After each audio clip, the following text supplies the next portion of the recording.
In this week's Cardiology Countdown, we'll look at risk factors peri-hysterectomy, silent Afib as an important risk factor, and a question of is less more with ICD placement.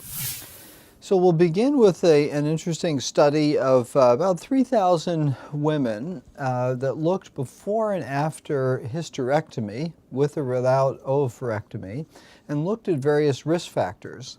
In the past, it had been seen that there may be increased cardiovascular risk in the large studies and trying to understand the coronary risk factors behind that. And interestingly, this was a moderate-sized study with about 180 women having one of the two surgeries, and they actually did not see much of a change in LDL, HDL, ApoB or A1, CRP before or after hysterectomy.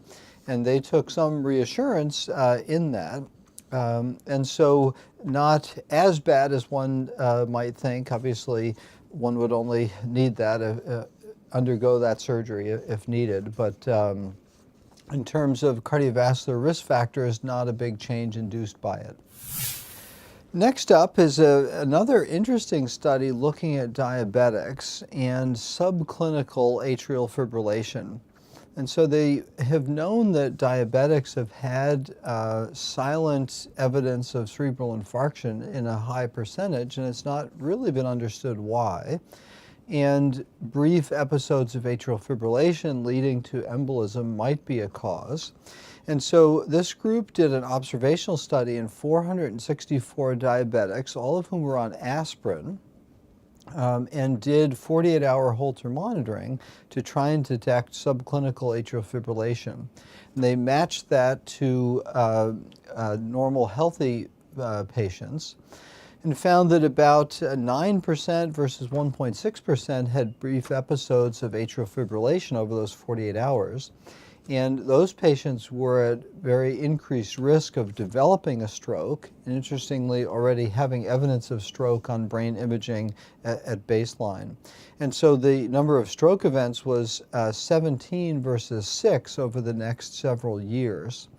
And so this opens the door, I think, to more screening potentially of patients. I think it needs to be defined exactly in whom, but the concept that there's maybe more atrial fibrillation out there in high-risk patients than we might otherwise think, and it has the expected consequences.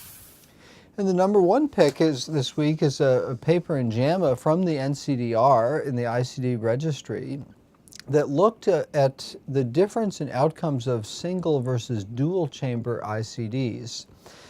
They looked at patients for primary prevention of sudden cardiac death with ICDs in a little over 32,000 patients, and patients who didn't have an indication for pacing, and compared dual versus single chamber devices. And they found no difference in all-cause hospitalization or hospitalization for heart failure in the two different device types. But in the propensity matching, complications were lower in the single-chamber device. And so they asked the question appropriately, why would one put in a dual chamber device if there weren't an indication for pacing and it has more complications?